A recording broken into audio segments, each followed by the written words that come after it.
Welcome to the RotoWire Prospect Podcast, brought to you by Fantrax. I'm your host, James Anderson, and got a great show for you this week. It's the eve of high-stakes weekend in Las Vegas. I'm getting on a plane bright and early tomorrow morning, but wanted to have Geoff Pontes on with me today because Geoff is out there doing some actual on-the-ground scouting in Florida, and I wanted to see which prospects have caught his eye. Geoff, it feels like almost a year ago that like you, me, and Danfu were texting about Chandler Simpson's defense, but that was only in the fall, and it feels like so much has happened since then, even though no official minor league games have been played. But man, I really appreciate you joining me. How's your time been down there in Florida this spring? Yeah, it's been a blast. We hit all of, I guess you could say, the West Florida spring breakout games. So I got 5 of those. Got in the last 3 days plus 1 day prior to the spring breakout games in the backfields. So I've seen something like 14 games or something like that total in 6 or 7 or 8 days. So it's been a blast. I've seen a lot of good players, pretty stacked systems, and some memorable moments in some of those games as well. So it's been a memorable trip, and a little bit shorter than my trip last year where I was out here for like almost 3 full weeks. It's a little bit under 2, but kind of enough to get the spring breakout plus a full week of minor league spring training. So Geoff, you were kind enough to send me some names of some guys. I want to start with Aroon Escobar of the Phillies. And I'm really glad that we're going to talk about him because he's one of those guys where the scouting reports kind of leave you wanting a little bit more just in the power and speed. But I was reading some of your recent reports from the spring, and it seems like you're pretty excited about Escobar's future. Yeah, I would say he's been the most productive player consistently, throughout my time here in the spring. He hit in the spring breakout game. I think he had a double. I could have watched that obviously on TV. He just finds barrels. And then the next day, the following game on Monday, he homered off a left-hander.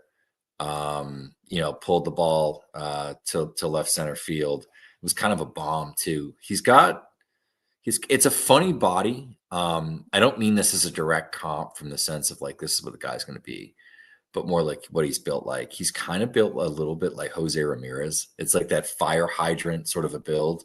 He's not like a super speedster, but he's not slow. And he kind of has a little bit of like quick twitch to him, just in terms of like how fast his bat is, really quick hands. He's good in the field. His actions are really clean. Gets a good first step, so he kind of gets on the ball quick at second base. He's not the biggest guy, not the fastest guy, so probably would be stretched a little bit, especially in terms of the arm at short, which is why I think he's a second baseman long term. So it is a little bit of a tricky profile, like defensively. But just from what I've seen out here, and excuse me, I didn't even finish. Like the following day after he hit, that double, he hits on St. Patrick's Day, he hits a homer, and he homered again the following day in Dunedin against the Blue Jays low A team. So he's just been finding barrels. And if you go and you look at the baseline, surface level stats and all the numbers, kind of pops a little bit. He had, I think, double shin splints. So last year, however that happens. And so he was limited to maybe 80 plate appearances.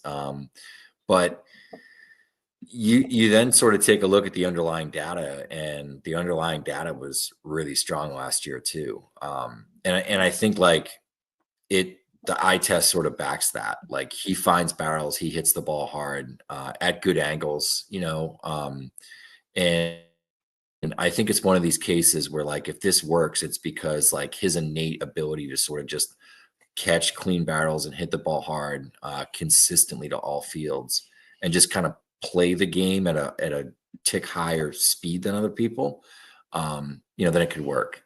I don't think it's going to be a fantasy superstar or anything like that. But I do think he's an interesting bat and good enough at second base, and his awareness is kind of high enough that I think he'll actually stick at that position. Yeah, I've got a update to the top 400 prospect rankings at RotoWire coming hopefully Friday afternoon, and Escobar will be an addition. So, he doesn't have to be a fantasy superstar, but he is certainly probably someone who's available in plenty of leagues. So I was glad that we could start with him and talk about a guy that people might be able to throw a fab claim in on for Sunday night. Arjun Nimmala and that was Aroon Escobar of the Phillies. He spells his name Aroon if you're searching for him. And Arjun Nimmala of the Blue Jays is someone I think we've talked about before on the pod, Jeff, but you could look at the strikeout rate last year, but you could also look at the age and the power, and he's just someone that I feel like scouts gravitate towards when they get to see him in person. Yeah, and I think scouts who had seen him early on in the season, and there were obviously some timing issues with the swing, and I think even internally, if you get those people on Truth Serum and maybe like player development or the front office, they might even say like, hey, like we didn't know if he was totally ready at that point to go to full season ball, and he probably wasn't. They had some stuff they had to fix. They shut him down. And it was really just like postural changes. If you look, they really didn't change how the swing works.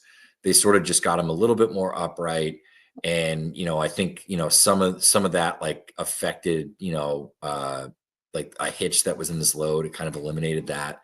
And things just started to work. There is some swing and miss. I think that's improved just based on, what I've seen this spring between the spring breakout game where he had a couple of hits and he kind of hit everything hard. Hasn't struck out. He's either walked or put the ball in play. And, the 2 games I've gotten him on the backfields. And he's added maybe 10 to 15 pounds of muscle. A guy that you kind of don't have to worry about sticking on the left side of the infield. I think he's, an above average, like projects as an above average shortstop. Arm is probably above average.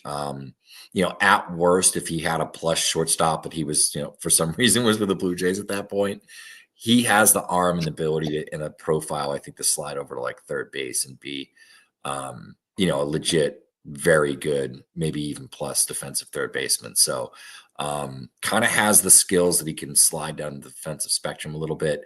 If the hit tool, the bat to ball ability has in fact improved, I think that's a huge development because he does have bat speed. There's power. He's added more strength, which, typically just based on age, he's going to be 19 this year. He's super young when he got drafted.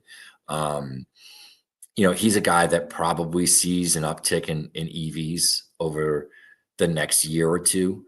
And I think they'll probably will be like above average to like plus, so there's a lot to like about Nimmala. And I think, you look at the body, even now having added 10 to 15 pounds of muscle, there's still probably more room to add a little bit more muscle and not get sort of too clunky. And he probably will grow into it, kind of average size, 6 feet, 6'1", which is kind of perfect for a shortstop. He's not too small, and he has the arm strength and, does all those things well. So I don't know if he's going to be a super runner. He runs well now. I don't know if it's like a 20 steal guy, but with the new rules and, he does get decent jumps in his base stealing attempts. So we'll see. I think it's probably going to be more, I've comped him to like JJ Hardy. And I think like fantasy wise, it's kind of what it will be. Yeah. Like a decent batting average, like 25 home runs, and like decent counting stats, but you're not going to get like a 25 guy out of this. I don't think. Love a JJ Hardy comp. That you don't hear that very often. But I mean, Nimmala, just the strikeout rate, I think people need to get past that and really appreciate how rare it is for a shortstop his age to hit for that type of power. And then the contact you talked about with some of those, the whiffs coming when he was not quite ready and finishing strong and everything. Yeah, I agree with everything you said there. Didier Fuentes of Atlanta's system, pitching prospect. I mean, he really has been putting on a show in the spring breakout, obviously. Just love what he's put on tape, and he had a really impressive season last year, but I keep getting more and more excited about Fuentes. So what did you see when you saw Fuentes pitch? Yeah, he was a guy where, like you said, the video kind of pops, and I'm always, if I'm home, which is a few days a week during the season, and of course, there's sometimes some weeks where I don't have any games around me among the 3 minor league teams, or I've seen the guy pitching or whatever. So he was a guy I'd tune into because it was big strikeout numbers. I always kind of want to check those guys out and see what it's about. Like, is this a big stuff guy that doesn't have a lot of strikes? Is it a soft toss and lefty with a good changeup and like a funky arm action? Like, why is this guy getting, the whiffs that he's getting? And I tuned into him, and, it's an unusual operation. It's he's smaller at he's listed 6 feet. He's probably more like 5'10". Sort of a low 3/4 arm slot. So it's a low release. And the fastball kind of has that invisible sort of factor going for it, where it just eats up in the zone. And when he's on and he's landing, his secondaries, kind of has the makings of an interesting slider, has a splitter as well that will get some swings and misses when he's landing it. So it's an interesting arsenal. And then, he comes out in spring breakout, in the 7th inning. And the Tigers are up pretty big. And Fuentes just came in. And at this point, Max Clark's out of the game. McGonigal's out of the game. Briseño's out of the game. Lorenzo was still in the game, and there were a few others, but he just ate. And the velocity was up. So he was up to 97 last year. But I would say his top end velocity you'd see in most starts was 95, and he was more 93 to 94. It was 98, 98, 97, 96, maybe a 95, 98 again. I mean, he was throwing smoke, and then started to mix in some of the splitters, some of the sliders that were harder. Last year, both those pitches were the splitter was about the same. That was 85 to 87 last year. It was 87, 88. And this outing was, of course, a shorter one. The slider, though, was a little bit more cutter-like than it was the year before. And it was 87, 88 miles an hour. So he's a smaller guy, but and perhaps it was the shorter outing, but he didn't really go deep into starts even last year. But the added velocity just with that shape, I think makes him really interesting.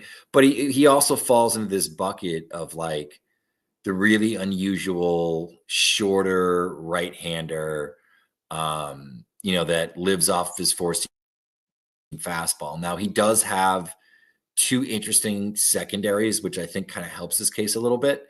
But there's always a turbo power sort of issue with those guys, that they can't necessarily handle 150 plus innings. I mean, the news today, of course, kind of touching on an MLB topic, we got Jared Jones getting a second opinion in his elbow. Mm-hmm. Usually a pretty bad sign. If you're getting a second opinion, that means you don't like the first. Smaller right-hander, bigger stuff, flatter fastball, kind of a similar archetype. So yeah, I mean, he's really, really interesting. I think if you're in a league that has, say, 250 prospects rostered, I think it's very reasonable to take a shot on Fuentes. 200 probably, depending upon how you feel about pitching prospects. He's not in that 150 range for me yet, because at this point in the year, there's still so many guys that are going to have Sean Burke and people like that are still prospects, and they're going to give you, 2024 sort of contributions. So right off the bat. So it'll be interesting, but I think Fuentes is one to watch, but it could go a few different directions. Yeah, and I think I first ranked Fuentes back when Atlanta aggressively assigned him to single A and skipped him over complex ball. He was great in the DSL, so he was actually repeating single A as a 19-year-old. So obviously someone I think they think highly of, to have given him that really aggressive assignment a couple of years ago. But yeah, I totally buy where you were kind of hinting at him being sort of ranking among prospects. Fuentes with Atlanta, certainly a guy to watch for in 2025, heading to high A. We're going to head to a quick message from our sponsors, but when we come back, I want to get Jeff's thoughts on a couple high-octane pitching prospects in the Red Sox system that he got eyes on. So stay tuned here to the RotoWire Prospect Podcast. Fantrax is the most customizable fantasy platform in the industry, offering the greatest fantasy experience for your dynasty, keeper, redraft, and best ball leagues. Coming from another service, Fantrax makes it easy. Fantrax can import any of your current leagues and customize it if needed. Fantrax offers the most in-depth player pool in the industry, including minor league players. Do you need a customizable commissioner service for your league? Fantrax offers more customization than any other platform. Waivers, categories, scoring system, schedule. Fantrax offers custom solutions for all that and more, and it's all free. Sign up for free today and be entered to win an official MLB signed jersey from Vladimir Guerrero Jr. Simply go to fantrax.com/RotoWire and sign up today. That's fantrax.com/RotoWire. Fantrax, the home of fantasy sports. The NFBC RotoWire Fantasy Baseball Online Championship is live. Play fantasy baseball against your favorite RotoWire experts on NFBC this baseball season. Jeff Erickson, Clay Link, and myself will be competing in the RotoWire NFBC Online Championship for a shot at $150K.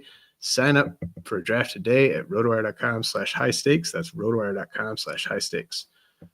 All right, we are back with Geoff Pontes. We're getting his analysis on a bunch of prospects he saw in Florida this spring.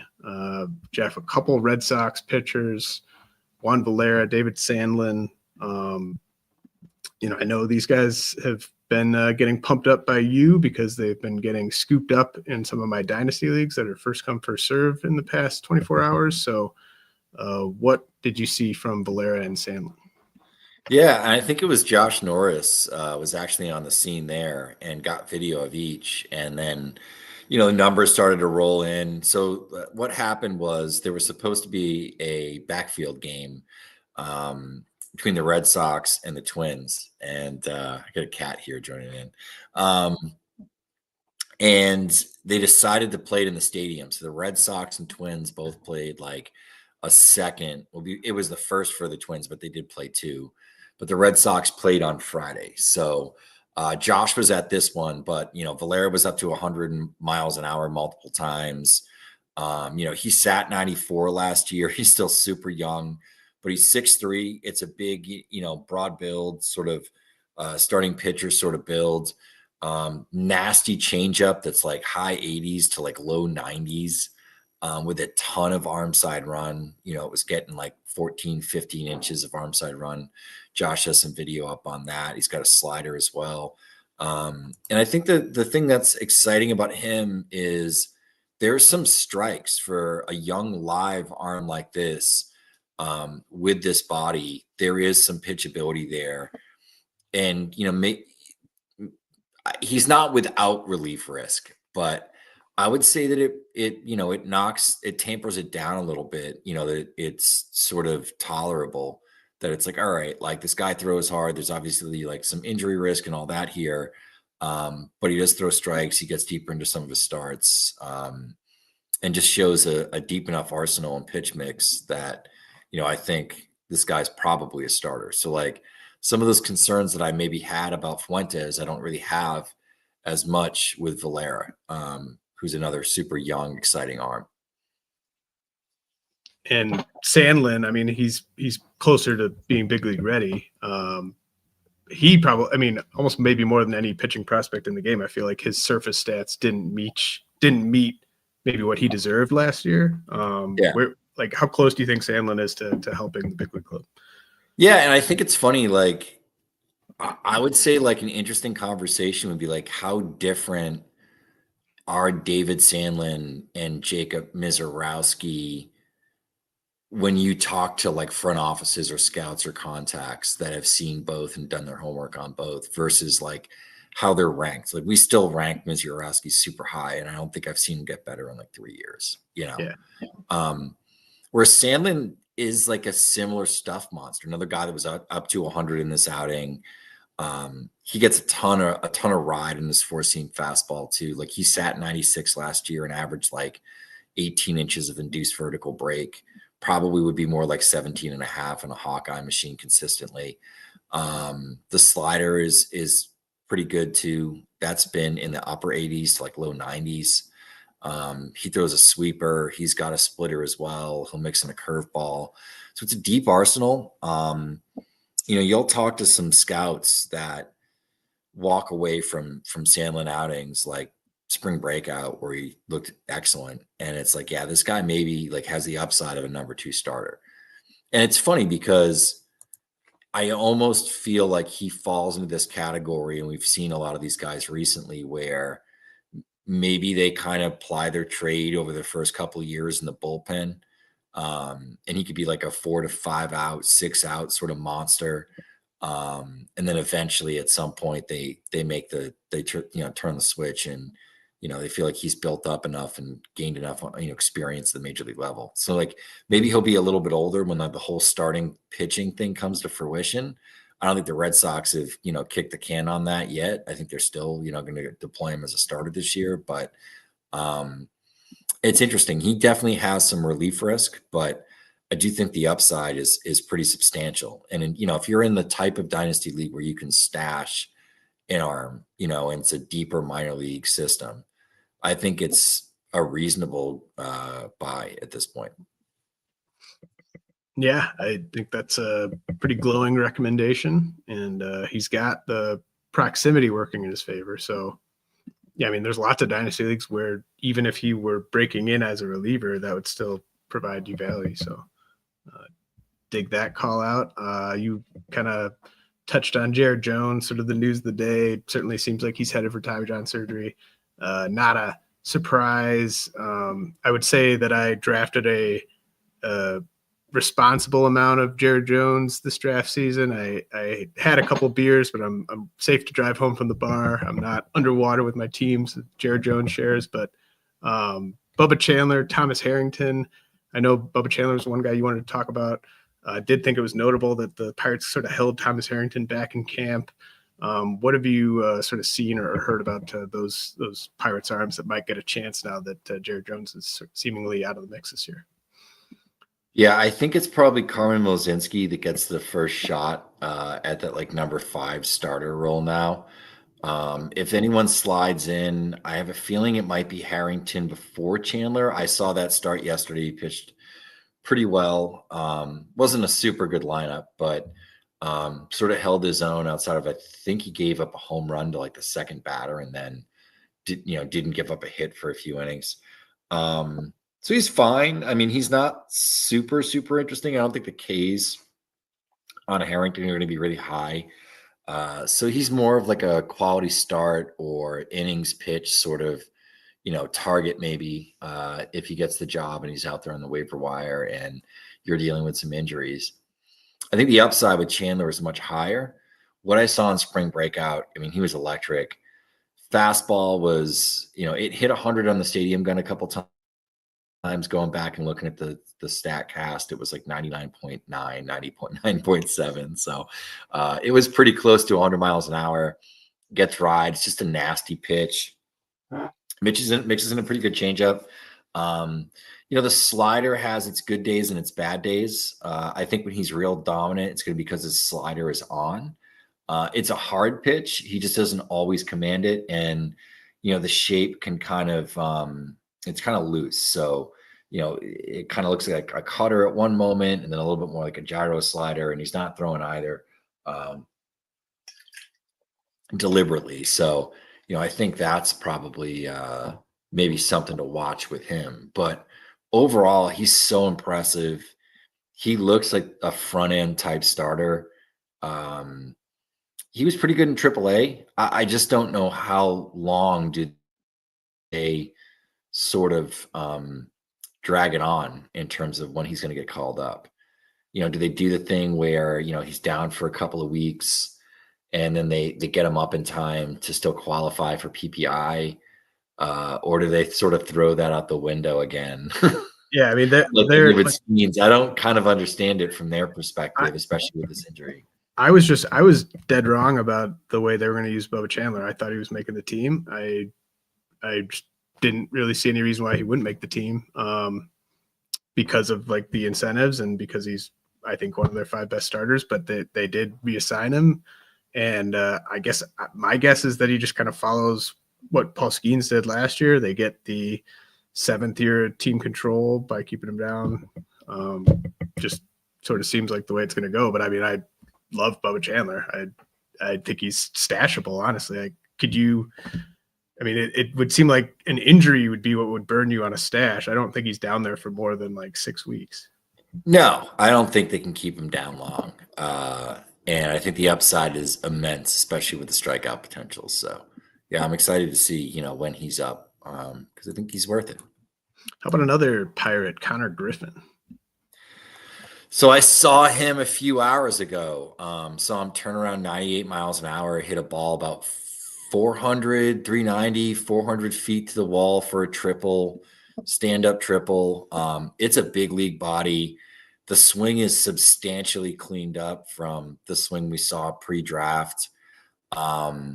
He is a really exciting player. I would say that is as exciting as a player as I've seen down here, outside of maybe the Red Sox spring breakout where you had Roman Anthony and a couple of other big guys. But the upside is immense. I mean, it's like if it all clicks, this is like number 1 overall prospect type of stuff, James, for sure. Like, I think Konnor Griffin is a guy potentially. It looks like he's a center fielder.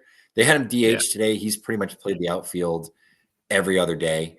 So I think the shortstop stuff is done. But he's got a big arm, moves well out there. I think he could probably add even more muscle in the coming years. But he's already pretty physical, Yeah, I mean, it seems really exciting. Do you think he's going to be a fast-ish mover, like get a little bit of high A in this year, or do you think he's going to be more kind of like I think we'll see Konnor Griffin at high A. Nice. Yeah, I think he'll be at low A probably for like half the season. Stranger things have happened. I think he'll hit here, especially against low A pitching. We've already kind of seen it. Mm-hmm. So I think he'll hit those arms. Florida State League isn't a great place to hit. Bradenton isn't a great place to hit. But I think like he does enough stuff well, runs well enough that he'll fill up the stat sheet. He'll get good reports. Hopefully just stays healthy. And then, once he gets to Greensboro and gets to deal with that fence as a right-handed hitter, all systems go. I mean, the numbers could be gaudy. So yeah, it wouldn't shock me. It's like a bold prediction. It wouldn't shock me if Konnor Griffin starts 2026 with Altoona, with Double A. I think he's good enough that he could be in Double A and then, potentially in the majors by like 2027. And then his shortstop counterpart from last year's draft class, Bryce Rainer, who went to the Tigers. I guess just my view was just sort of he didn't have the same sort of stolen base upside as Griffin. But like, how close are they in terms of the power and the hit tool? I think they're fairly close in terms of like where they should be ranked. I think you could make the case for liking Rainer a little bit more even. The hit tool is more polished. It's a little bit more polished swing, left-handed hitter. He's not the athlete that Konnor Griffin is, but he is a pretty good athlete. He moves pretty well. I think there's still projection remaining in the body too. He's more in like the archetype of like a Colt Emerson, a Corey Seager, a Xander Bogaerts, where it's like, it's kind of like a bigger shortstop that's not like super twitchy, but just a real polished hit tool. And he just makes barrels barrel after barrel. We saw him hit 3 times in the spring breakout game, and he had 2 hits. And like one of them, I don't know if this is legitimate or not. I haven't been able to cross-reference it yet. One of them flashed 114 EV. on his second hit. And the ball was stung. It was hit pretty hard. But like, I think he's going to hit a lot. I think the average is going to be there, and I think the home runs are going to be there. I think it's just, it's going to be a different way that he gets to it, where, Konnor Griffin maybe there's a better percentile chance that he hits 230 than Bryce Rainer hits 230. Right. And, but I think like number one player overall in like fantasy seasons, I think you're probably more likely to get that from Konnor Griffin. So it's just, it's sort of how you want to get there. I think the upside is immense on both. The ceiling's a little bit higher on one, the floor is probably a little higher on the other. So we've run the gamut here. We've talked about some guys that haven't even debuted in A-ball. We've talked about, Bubba Chandler, one of the best pitching prospects in the game. Ready to debut, Jake Bloss, though, the Blue Jays, the last guy that you wanted to specifically talk about today. We've seen him in the big leagues. Not a guy that I think pops if you're just scouting your traditional stats, but obviously I assume you saw something you liked in Jake Bloss.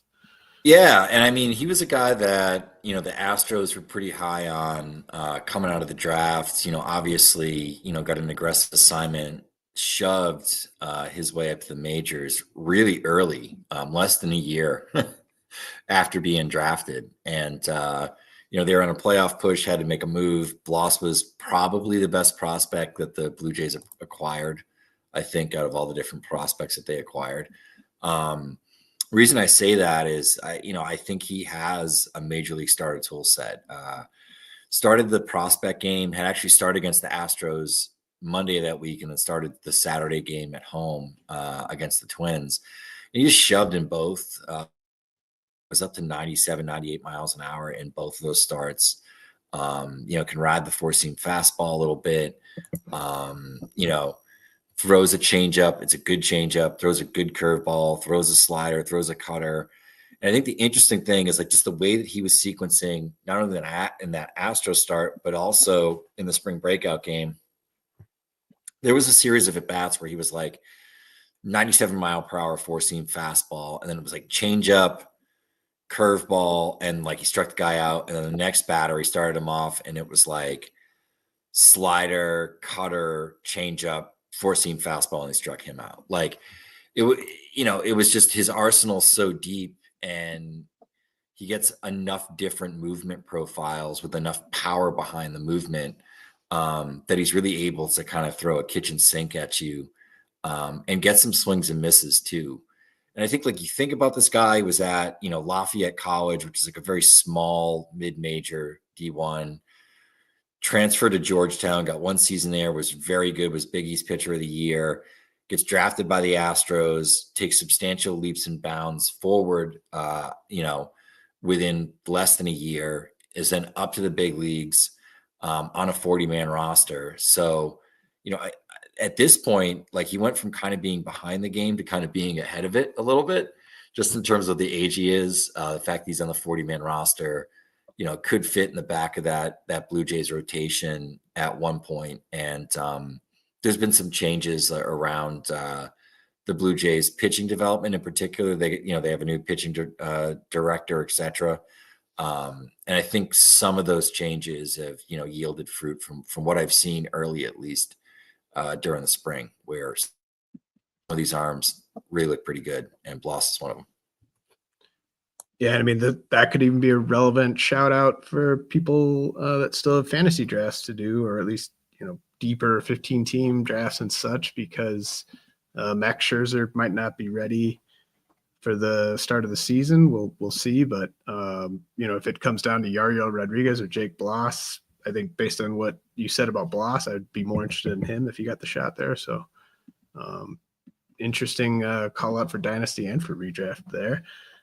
Okay, we've got about 15 minutes here. I got some rapid fire guys I want to talk to Geoff about. So Roman Anthony, obviously, Baseball America's #1 prospect, or the cover boy on the book that I got sitting on my desk. He's looked great. He's been everything I would have wanted him to be this spring. So for people that have a main event draft or a high stakes draft or their biggest draft is coming up this weekend, what do you think about the idea of drafting Roman Anthony in the like 250 to 300 range, which is a little bit higher than like I think so far in main event leagues he's been more like the 275 to 325. I would expect closer to like 250, maybe even higher in Vegas. I think it's possible that he makes the team. The Abreu situation has been kind of strange. And I don't know if I would have said this 3 weeks ago, but it seems like it's probably going to drag on, into the season. That opens up an opportunity. He's been great. He's been good in big moments. The fielding at first was a little tough.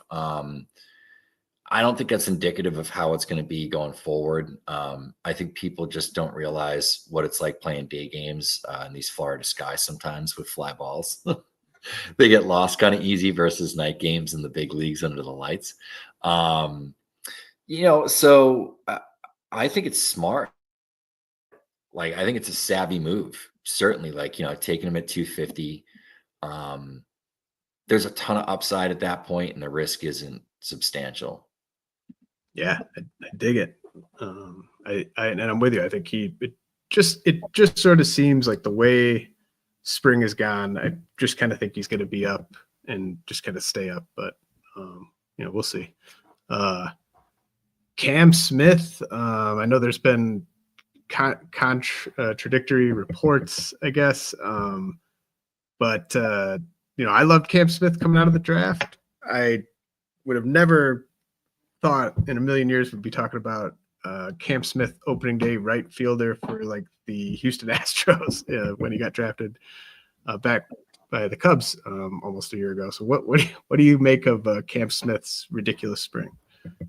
Yeah, I mean, it's funny. When I first saw him on the Cape a couple of years ago, it was kind of shaky the first couple of games. He worked with former MLB player Tino Martinez, was his hitting coach in Hyannis, made some tweaks that really unlocked a lot of bat to ball ability. Already had good swing decisions. Obviously, he's a big guy. He always hit the ball hard. But he really unlocked like consistent barrel contact and, good barrel control that summer. It ticked up at FSU, continued, throughout that spring. He was probably the best hitter if you look at just a bigger sample size of success after the draft of any college hitter. Really just, hit his way up to AA, was really good everywhere that he was. And then, I think the industry just took us a while to even like catch up to how much he was rapidly progressing. And, I cover the Cubs, I cover the Astros for Baseball America. And so like kind of hearing it from both sides, I think Smith was a guy that the Cubs didn't want to part with. And ultimately, like that was the deal breaker, was whether the Astros got Smith or not. And you can see why. Is a good athlete, wasn't a good third baseman. He moves pretty well for his size, has a big arm, probably projects better as a corner outfielder. And I kind of always thought that.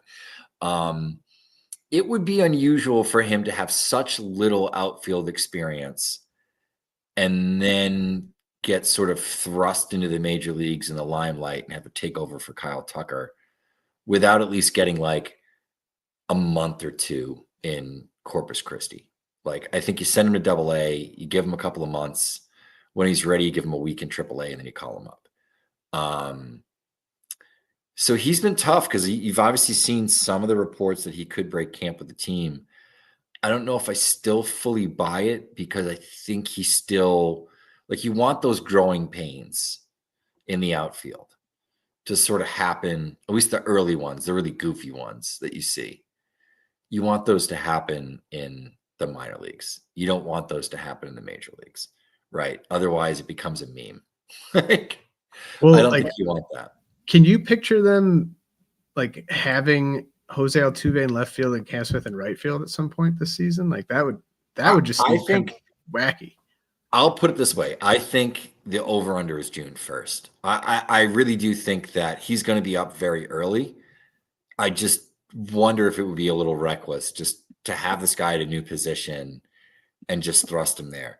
We saw it with Jackson Merrill last year, but playing center field when you're a shortstop, a little different than being a bad third baseman and then being asked to replace like, you know, a young player who is on a Hall of Fame trajectory that you just got traded for. Well, and I'm really buying in on I'm totally bought in. I like Cam Smith a lot. It's surprising sort of in just the way it's unfolded, but it's not like crazy surprising to me because like as you said, he did probably have the best debut. Maybe if Kurtz hadn't gotten hurt, Kurtz's debut would have been a little bit better, but just you don't usually see teams trade a guy that good. So like that also just gave me a little bit of pause. Like, would they really have traded someone that good? But it was Kyle Tucker. 1 year, James Wood got traded for Juan Soto, right? With Mackenzie Gore and other, Susana. Like good players do get traded for good players sometimes. So Jac Caglianone, also favorite of mine, but guy who's just been crazy in his very small sample this spring. How do you envision Caglianone's 2025 going? Yeah. He's a tricky one because I think it could just be gangbusters up to the major leagues. And then, maybe he struggles a little bit there. It might be like Rhys Hoskins, I think he's better than this. Like Aquino from the Reds, where he just hits like 15 home runs in like his first like month in the big leagues, like just goes absolutely crazy. And then maybe struggles a little bit. The swing decisions have been a little bit better this spring. He's got a ton of bats of ball ability. He's got innate power. He just has the ability to find the barrel.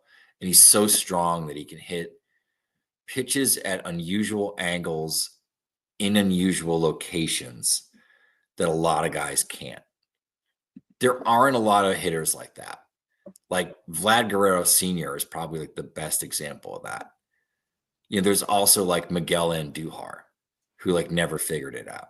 I think he's better than Andujar. I'm willing to adjust my opinion on this because I was pretty low on Jack.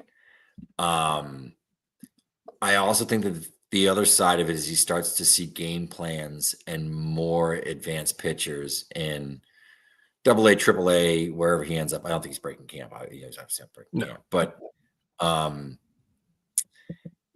those guys game plan for him, and he just starts to see like more stuff out of the zone, more stuff above the zone, just trying to get him to chase.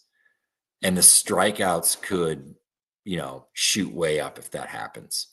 If he's adjusted, and we've seen guys do this, like Orelvis Martinez a couple of years ago, and he kind of like bounced back. It was because he just made a concerted effort not to swing at everything all the time.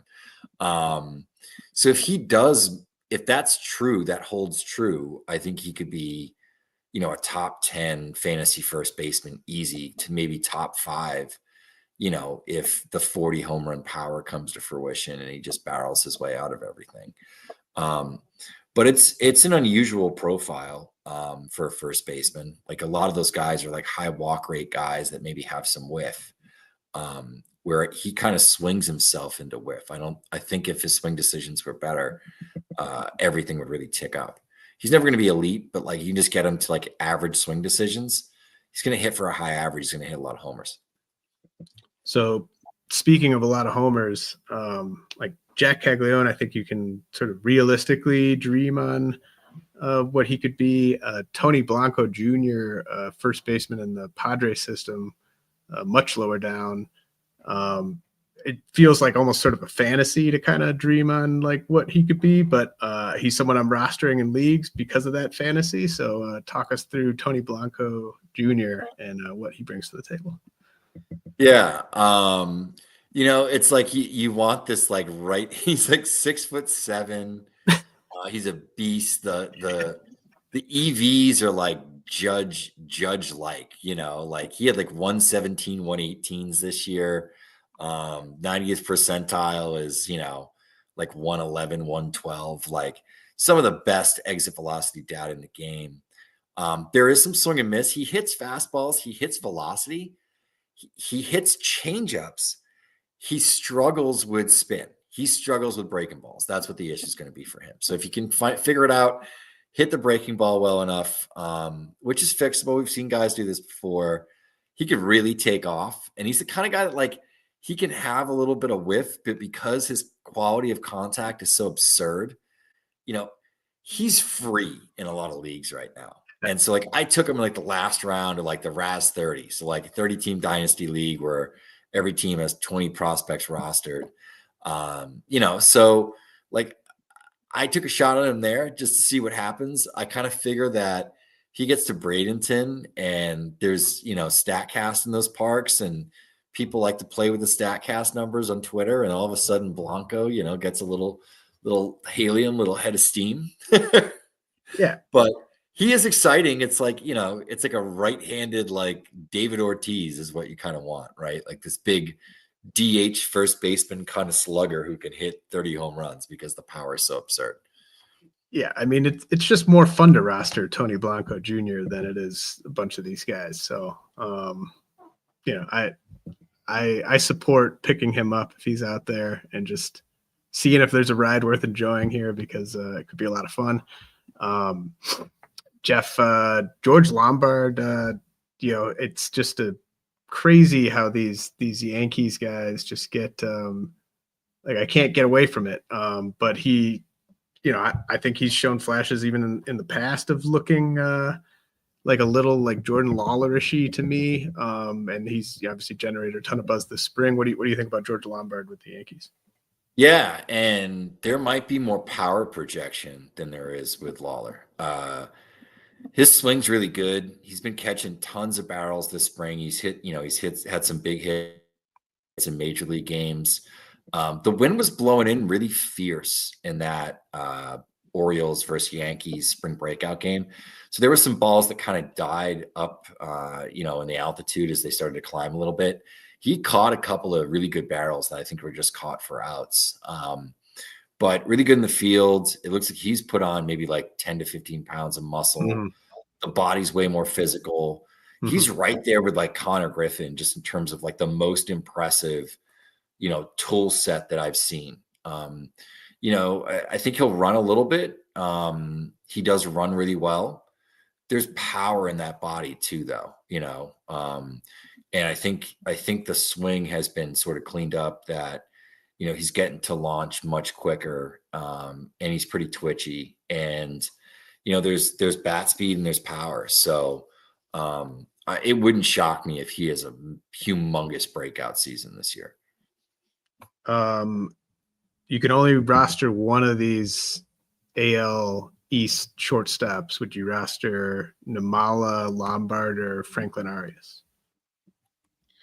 I'm gonna roster Nimmala, but it's very close between him and Lombard. I'm willing to throw out Arias. I think he's going to be a hit tool type of second baseman. I think the power's there a little bit more with Nimmala, and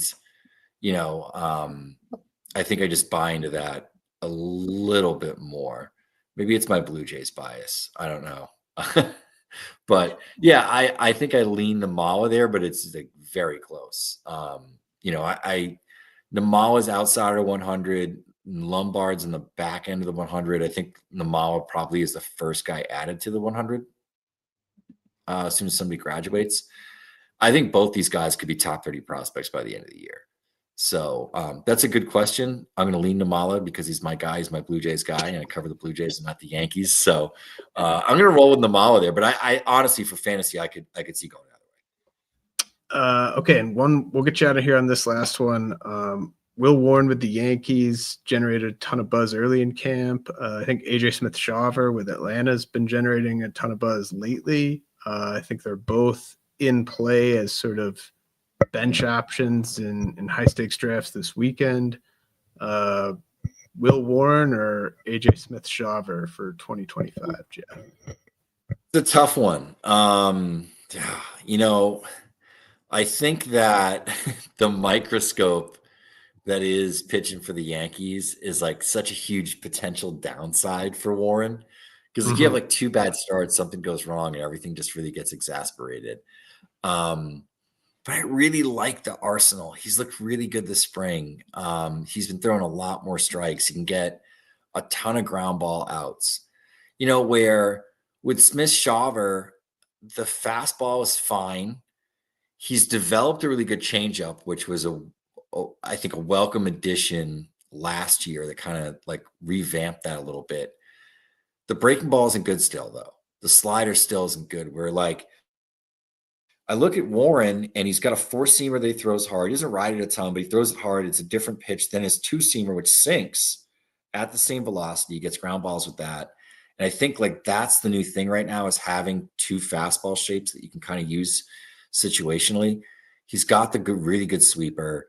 He's got a changeup. He's got a curveball.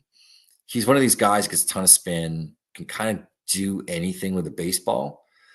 So he can even add another pitch. To me, I just lean Warren, even though I do think that like the team setup might be a little bit better for Smith-Shawver. I trust Warren a little bit more. So I'm gonna lean Warren on that one. Jeff, you're far too kind with your time, man. Really appreciate you joining me. What can listeners be on the lookout for over at Baseball America, where they should absolutely all be subscribed if they're listening this far into the pod?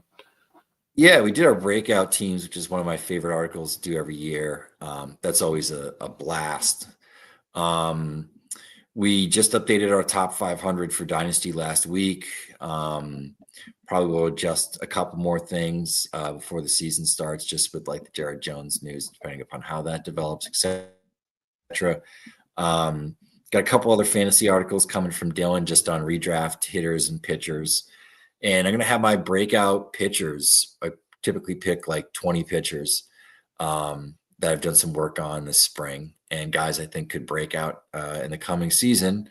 That'll be out next week. And I think Josh's like 70 or 80 players that impress scouts in the backfields should be out in a couple of weeks. I'm contributing to that as well. Josh has been out here in Florida with me. He's been going East Coast, West Coast, Florida. We've been in pretty much every camp in Florida. We've had Jesus Cano out in Arizona. He lives out there, so he's been out in every camp. JJ was out there a little bit. Josh is now heading out to Arizona in a couple of days for a week. So we'll have gotten like multiple looks across the team on like, every single like system. So lots and lots of content that will come out of that, lots of video, etc. So yeah, excited for the upcoming season. Got some more backfield stuff to come in the next few days. Awesome, man. Well, thanks again. As I said, the top 400 prospect rankings will be getting fully updated on RotoWire this weekend, ideally Friday, maybe around lunchtime, and rotowire.com/pod if you want to check those out. This has been the RotoWire Prospect Podcast brought to you by Fantrax.